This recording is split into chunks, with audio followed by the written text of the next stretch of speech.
guys, what's going on? It's Eli back with another review video, and for this one, gonna be reviewing another one of my all-time favorite Disney/Pixar films. Now, of course, number 1 being Monsters, Inc., number 2 being The Incredibles, number 3 being Toy Story 2, number 4 being Monsters University, number 5 being Brave, number 6 being Ratatouille, number 7 being A Bug's Life, and now to number 8, it's Toy Story 3. That's right, Toy Story 3. What can I say about Toy Story 3? Well, it's fantastic. It's amazing, you know? And for it being the second sequel to Toy Story, of course. Of course, Toy Story 2, it was fantastic. And for it being the first ever sequel to a computer animated feature, and for it being Pixar's first, and, you know, for it being the first sequel to Toy Story, you know, yeah, it was fantastic. And then came the second sequel, which Toy Story 3, and it was really great too. Just amazing. Everything about it, with the characters, the animation, everything to it, you know. I gotta say, because, you know, the opening is really good, of course, you know, the Western, everything else to it, you know. It's like how in the first Toy Story film, it opens with, like, Andy playing with his toys, kind of like a Western. In Toy Story 2, it opened with Space Adventure with Buzz Lightyear, you know, the evil Emperor Zurg. And now in the third one, it opens with, like, an actual Western, like Mr. Potato Head and Woody, you know, Evil Dr. Porkchop, all the others, and the Death Barrel of Monkeys, Attack Dog, Force Field Dog, you know, Rex, you know, Dinosaur who eats Force Field Dogs, etc., One-Eyed Park, One-Eyed Betty, the aliens, all that. And that montage with the song You Got a Friend in Me with Andy and his toys and me record on camera. Also, because, like, I love how after it shows, like, you know, the last words we hear from the song, our friendship will never die, kind of an echo there. And we cut to, like, Woody and the toys that are in the trunk, etc. And that's, like, you know, they got Andy's cell phone. The Green Army Men helped with that. They got the home phone, and they got Andy's cell phone. Of course, we see Andy years later, I think, like, yeah, as Mr. Potato Head said, 17 years old, you know. He's now grown up, teenager, you know, he's going off to college until Friday. And, that's like, you know, the toys obviously know that they're not going to get played and such. They have a staff meeting. Sarge leaves, you know, like, you know, me and the boys are moving on. We've done our duty. Andy's growing up, you know. It has been an honor serving with you. Good luck, folks, you know. And also, of course, you know, with Andy and such, like, also, like, even his mom, you know, says, like, should we donate them to Sunnyside Daycare, sell them online? You know, Mom, no one's going to want those old toys. They're junk, you know. And I'm not really sure, like, what Andy really meant by that. Like, was he trying to protect the toys or not really admitting to his mom and how he still feels for the toys, if you get what I'm saying? I don't know. Probably that. I mean, you guys let me know in the comment section. Leave comments down below. Let me know on that, you know. These questions I have. It just, you know. And of course, Andy, he gets a trash bag. He puts them in, and he holds Buzz and Woody, and that music playing. He looks at them. He puts Buzz in the trash bag, puts Woody in the box that's, you know, stuff to take on his trip, you know, his way to college, you know. And the toys, obviously, in the bag, they don't know what he's doing, but of course, Woody can see. He's putting them up in the attic, you know. Yeah, another thing is, I find it weird. What was up with the toys? He set the bag down, and yet he, you know, he lowered the ladder down up to the attic, and yet he helps Molly with some stuff, you know, the stuff that, you know, taking the date to daycare. And then, like, the bag is sitting there, and then the ladder just lifts back up, you know, and it kind of flips the bag a little bit. Like, did the toys not really know what was going on, you know? Why they were set down and something made them tip over, you know? Even, like, Andy's mom mistakes that bag for trash, And of course, Woody, that's not trash, that's not trash.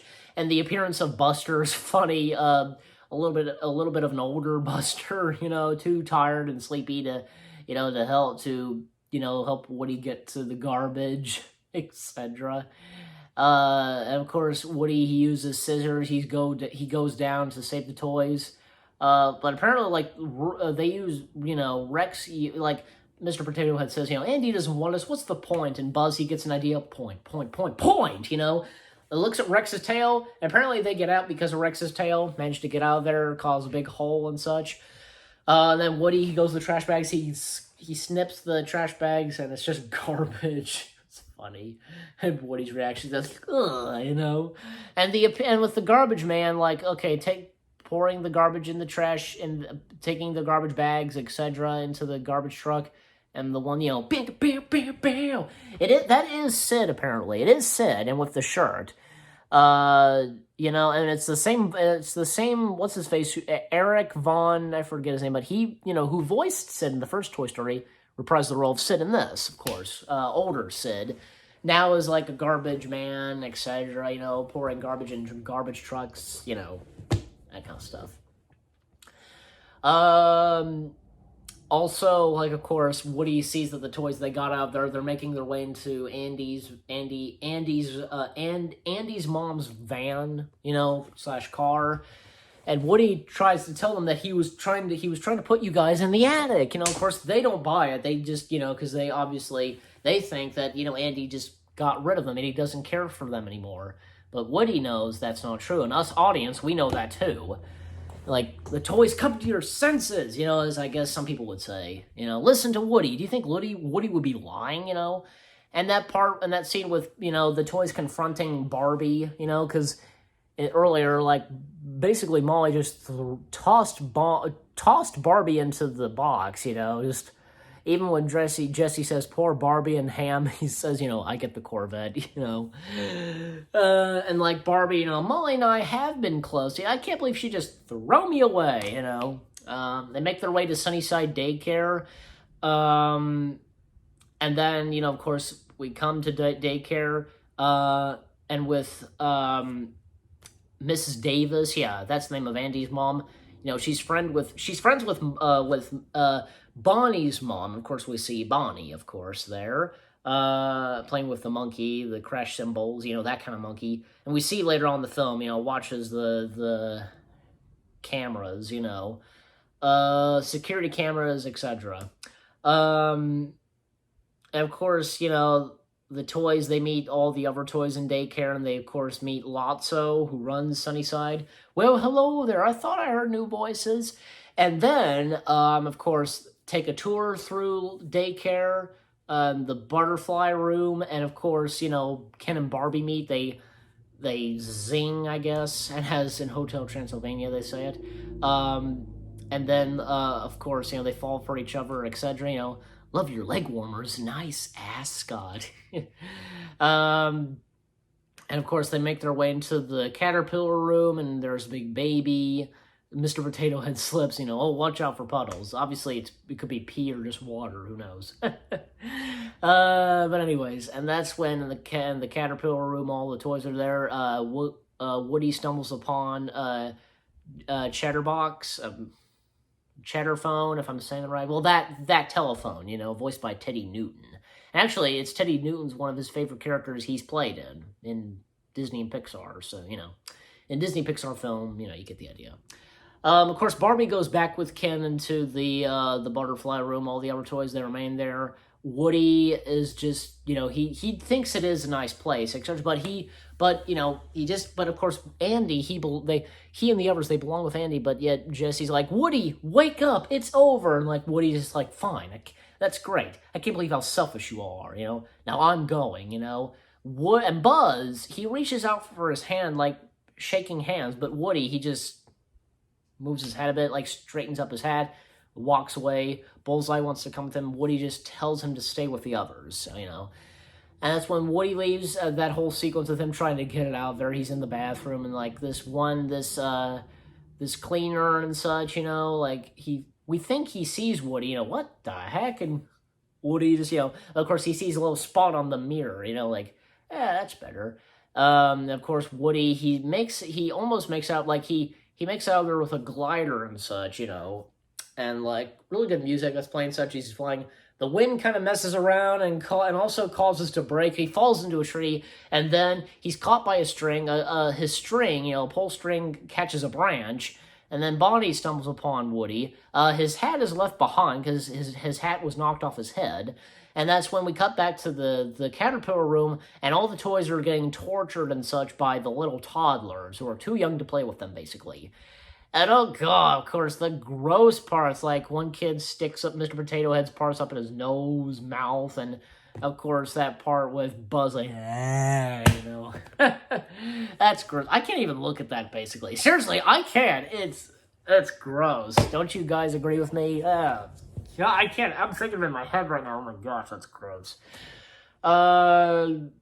Also, we cut back, of course, we again come to Bonnie in her house, and with Woody with all the other toys from Mr. Pricklepants, Buttercup, Trixie, my neighbor, the giant cat / bunny, what I'm talking about, from the Hayao Miyazaki film, the Peas in the Pod, Dolly, and it's a really good sequence, and Woody is having a good time during the playtime and such with Bonnie.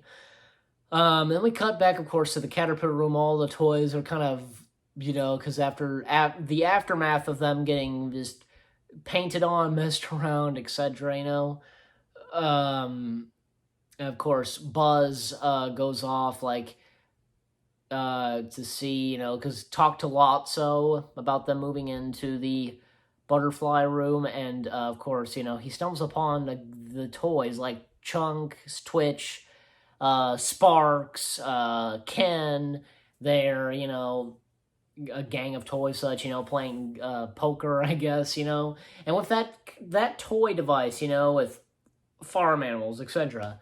Of course, Buzz gets captured, Big Baby tosses him and such, but, well, look who's here, take him to the library, and then, of course, back to Bonnie's room, Woody, tells the toys that, I have an order, name Andy, he's my Bonnie, and, wants, needs to know where to get back to Andy's house, etc. And like, Trixie, I'll fire up the computer. We got back to the book, to the library. Buzz is tied up. Lotso comes in like, Ken, what's going on? Oh, Buzz, he got out. Got out? Oh, no. This isn't how we treat our guests. Unties him, I'm sorry for this. And then, like, Buzz requests Lotso to be in the caterpillar room because, the kids are not age appropriate for us, well, request granted, but Lotso, hush now, Ken, and that's when, like, Lotso tells, Buzz says, he'll get the rest of his friends, but Lotso tells him not to, because, the caterpillar room needs toys, and, like, Buzz, said, but, we're family, we stick together, family, man, huh? I understand. Put him back in the timeout chair, that's when Lotso just turns, and then the bookworm, of course, comes in, gets out the Buzz instructions. It was filed under Lightyear. And I think you notice, you clearly see, when Lotso picks up the instructions, the camera points at his face, the look on his face, and because he's obviously looking at the bookworm, I think it kind of shows, because Lotso has a hatred for the bookworm. Like, I think because even the way the bookworm spoke to Lotso, both of them have a hatred for each other, I guess. Maybe because the bookworm is forced to follow Lotso's orders, because Lotso took over Sunnyside, etc., you know what I'm saying? Yeah, I think that makes sense. And I think I read it on IMDb too, so, But anyways, and of course, Buzz is switched to, the demo Buzz, like how he was, but more kind of serious and such, like evil or something, you know what I'm saying? Nothing like how he was in the first Toy Story film, but, in Toy Story 3, very different, so, And you notice, because Mrs. Potato Head, she lost an eye, and she notices, because kind of closes it, or something, like, we see translates to her eye being back at, being in Andy's house and under his bed, and, of course, she sees it, because Andy's upset, because Andy is looking for them, basically. And that's when they they need to go back home. And that's when Lotso comes in, and Buzz attacks them and puts them down on the ground. Now lock them up. Yes, sir. Puts them in the containers, or however they're called. Those they're like, and it's their version of like prison cells or something like that. Mr. Potato Head take him to the box, and then Ken and Barbie are broken up. We're through. Give me back my scarf. Ow. Buzz explaining the instructions, everything else. Prisoners, will sleep in the box, etc. Lotso giving a small speech, and then he tosses Woody's hat aside, and then, you need to get a good enough sleep, or something like that. Then we cut back to Bonnie's house, and with them on the computer, and like, who's Velosa? Because something pops up on the computer. Oh, that's just a dinosaur toy down the street now. It's the dinosaur, Trixie. And of course, Sunnyside is brought up, and Lotso, and then, of course, we come to Chuckles, because, how do you guys know? And Mr. Pricklepants, Chuckles, he'll tell you. And Chuckles explains the whole story, and which is kind of touching and sad at the same time. Lotso's backstory, and and with Chuckles, something changed that day inside of Lotso, and it clearly did. Clearly Lotso did change, and lying to Chuckles and Big Baby, she replaced us. No, Lotso was the only one that was replaced, not Chuckles and Big Baby, So, but anyways, and of course, they leave Daisy, and of course, they ride on the Pizza Plant truck, because, Pizza Plant truck making a cameo, of course, Easter egg and such, of course, they stumble upon Sunnyside Daycare, and, of course, according to Chuckles, he took over Sunnyside, rigged the whole system, and it's true, as I was explaining. Of course, we come back to Sunnyside, and rise and shine, campers. Come on, Lightyear, we need you back at Star Command. Woody makes his way back to Sunnyside. He goes into the Caterpillar room and sees all his friends getting beaten up and such. Then Chatterphone, I think it's Chatterphone, talks to Woody and such. You shouldn't have come back. You and your friends ain't ever getting out of here. And then, of course, the Chatter explains to him and everything that needs to be done, how to get out, etc. The door's locked every night. Lotso's truck patrolling all night. The wall's 8 feet high, and also the real problem for them is the monkey, of course. You want to get out of here? Get rid of that monkey. And of course, Woody meets up with the toys again. They're reunited, and he's told about what happened to Buzz, and Ham. Oh yes, return of the Astronut, And Woody has a plan. We're busting out of here. He gathers them up, and they go through what they're going to do, and we don't really, of course, we don't see that. We don't spend the time of him explaining it. We just see it as it happens in the movie, if you get what I'm saying. That whole sequence of them escaping, which is pretty good, actually. It's a really good sequence.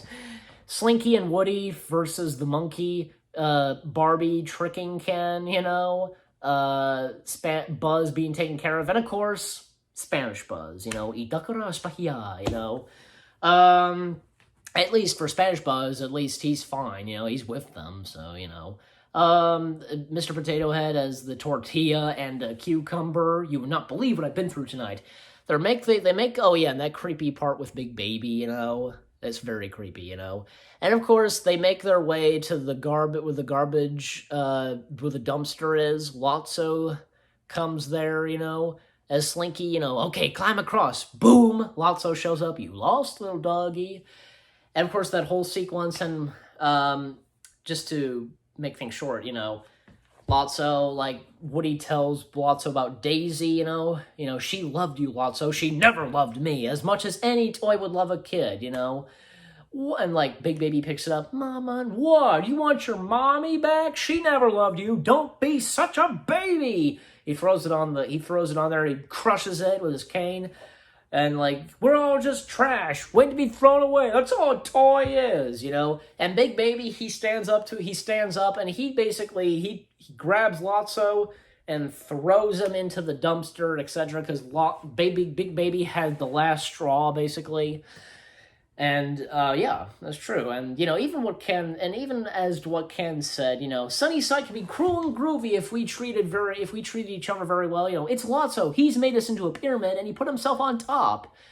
Yeah, and Lotso, what he'd been doing with Sunnyside, not very good, basically. And of course, that whole part where the toys, they end up in the dumpster, like, Lotso, first of all, Lotso grabs Woody by the leg, by the foot and leg, pulls him in the wood, and the toys go back to Woody.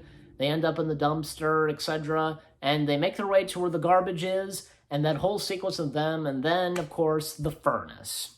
Yeah, and with Lotso, he turns out to be okay, I guess, but that's when he makes his way up and doesn't even push the button. Like, he just stares, like, where's your kid now, Sheriff, And then they fall into the furnace. That whole part with them holding hands, etc., very touching. Of course, with the LGMs, short for the Little Green Men, they save the toys, and I think as Lee Unkrich says, they pay back for Mr. Potato Head after Mr. Potato Head saved them in Toy Story 2, almost flying out of the Peace Plan trucks, And Mrs. Potato Head and Mr. Potato Head saying, you saved our lives, and we are eternally grateful. My babies, Daddy, accepts them as his foster adopted kids, yeah.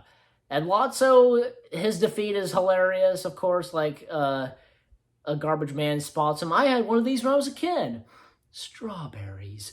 And then, of course, he gets tied up in the front of the truck, and all the other toys, hey, buddy, you might want to shut your mouth, because we know what's to come to Lotso later on, Sorry, but anyways.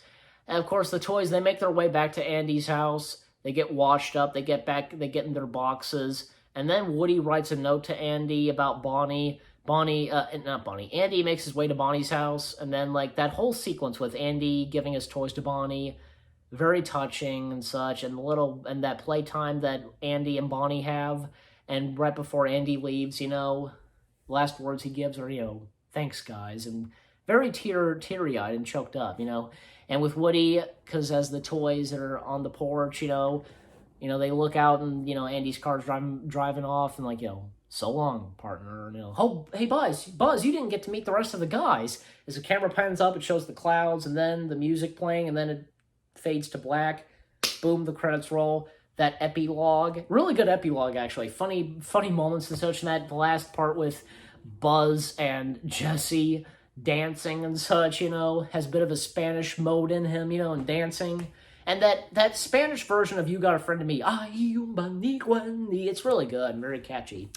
And boom, that's it, the credits roll, etc. And Toy Story 3, it's really good. A very great film, and for it being the second sequel to Toy Story, it's just really good. And for Toy Story, well, I give it basically 10 out of 10 stars, obviously, because it's a great sequel, and for it being the second sequel to Toy Story, so... And you guys let me know what you think of Toy Story. Because again, Toy Story 3, that is. Because again, for me, I love it, and it's really good. Definitely. So again, 10 out of 10 stars for Toy Story 3. I hope you guys enjoyed this review video. More new review videos coming your way. They're going to be awesome. Keep looking forward. And I'll see you guys in the next video/review video. Take care. Peace out. And to infinity and beyond.